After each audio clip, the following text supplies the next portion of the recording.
Welcome to the English Boost podcast. I have a question for you.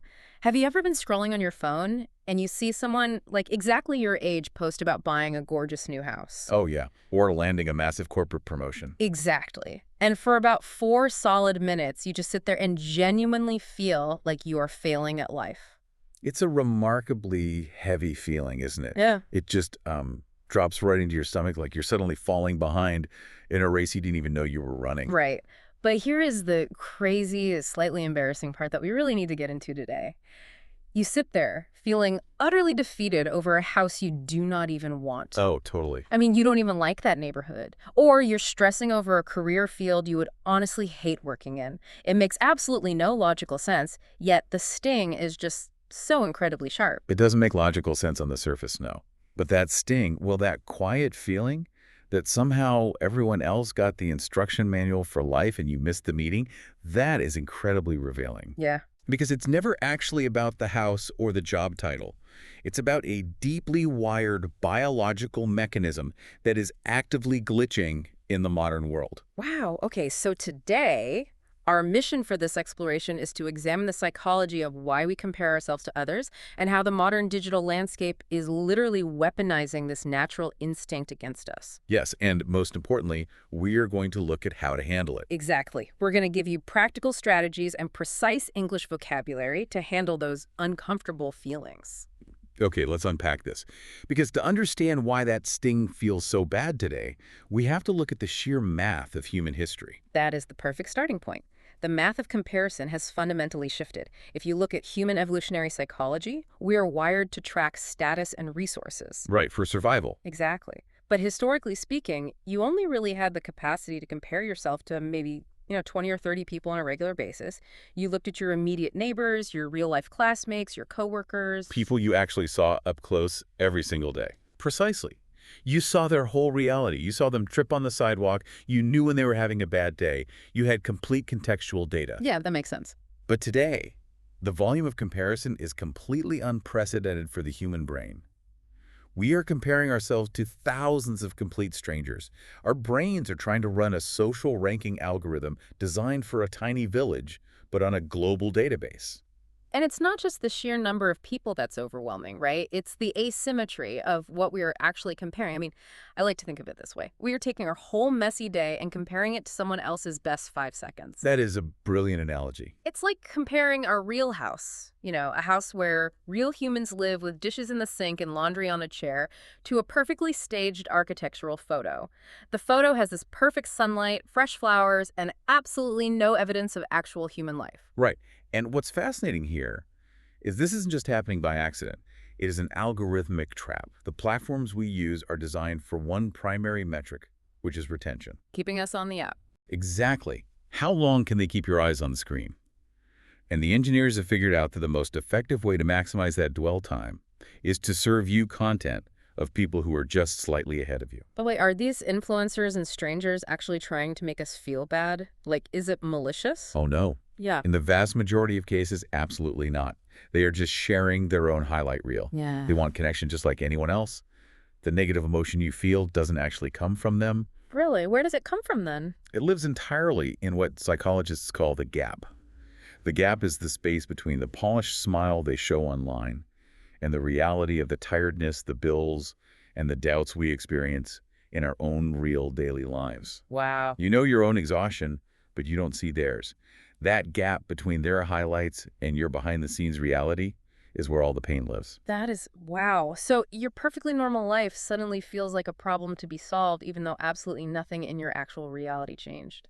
But if the algorithm is weaponizing this gap, does that mean all comparison is inherently toxic?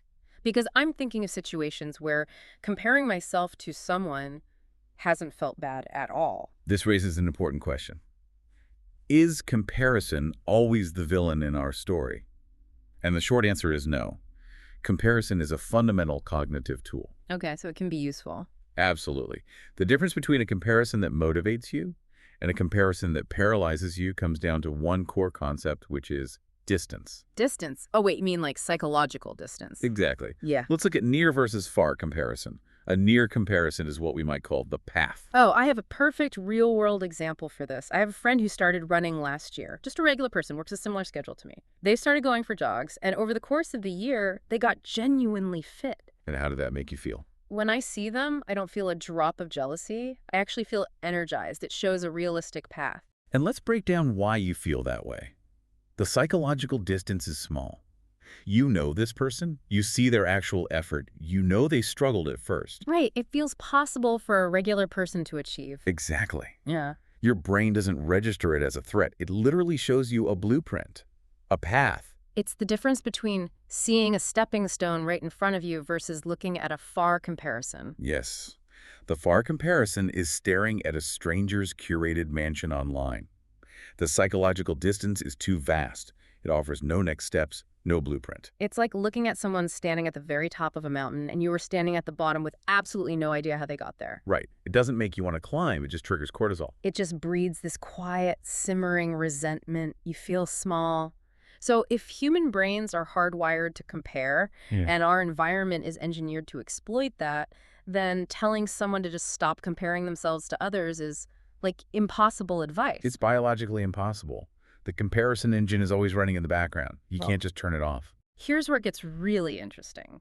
Since we can't just flip a switch, we need actionable, everyday tactics to defend ourselves.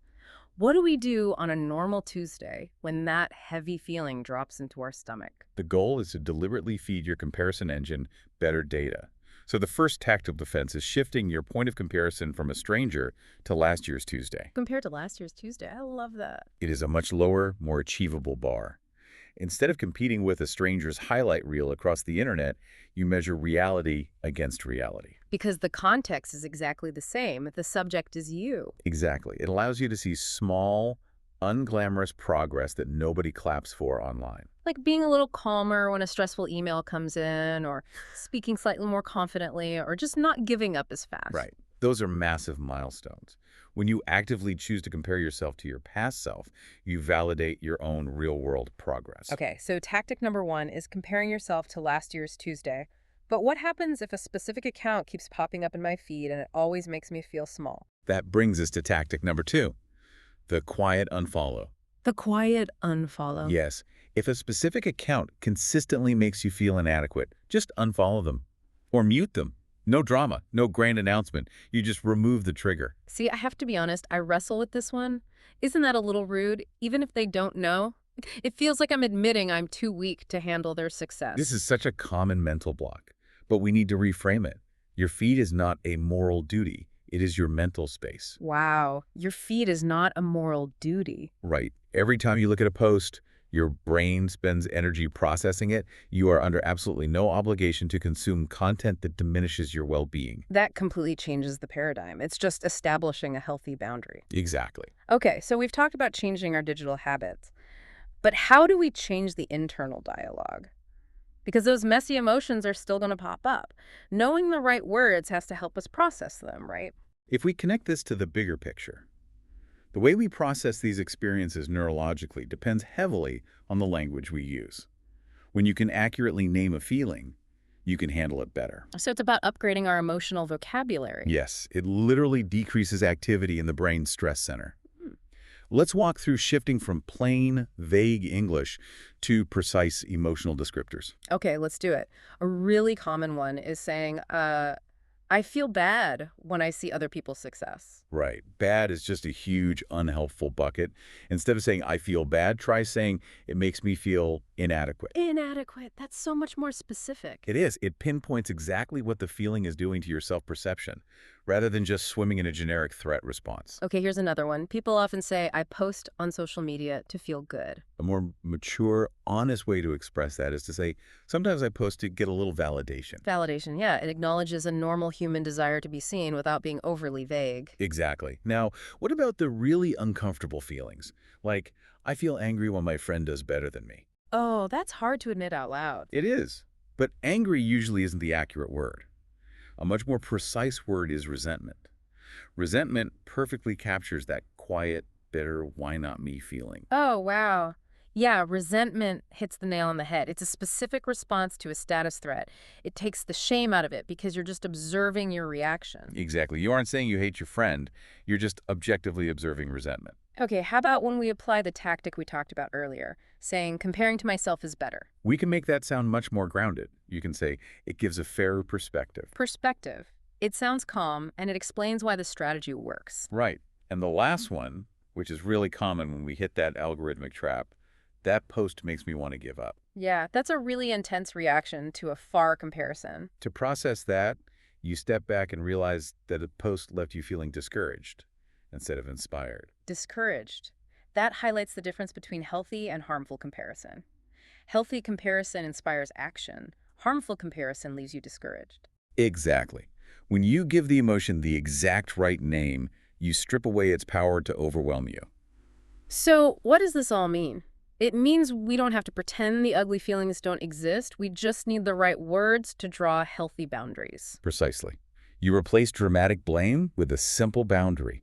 Like, Mhm. I unfollowed because that comparison wasn't doing me any good. No drama, just peace. This has been such an incredible exploration today. Let's recap the core journey for you listening. We learned that feeling bad over a stranger's house isn't really about the house. Right, it's about measuring our messy reality against curated highlights. And we learned that near comparisons, like a friend getting fit, motivate us by showing a realistic path. But far comparisons just show us a massive gap that hurts us. And we gave you the tools to fight back. The power of the quiet unfollow, and the ultimate strategy of comparing yourself only to last year's Tuesday. And of course, upgrading our vocabulary with words like inadequate, validation, and resentment. So, to you listening right now, next time a post makes you feel a sting, pause. Ask yourself, is this pointing to a real goal I've been ignoring, or is it just noise? Are you looking at a path, or just staring at a gap? And I want to leave you with a slightly broader, maybe provocative thought to chew on. Oh, lay it on us. We often worry about how algorithms shape what we buy or how we vote. But if the algorithm is purposefully feeding us a diet of people just slightly ahead of us to keep us scrolling, well, is it possible that our modern technology isn't just wasting our time, but is actively engineered to alter our very baseline of human contentment? Wow. That is a heavy thought to end on, but so important to be aware of. Thank you all for joining us on this episode of the English Boost podcast. Take these tools, protect your mental space, and we will catch you on the next one.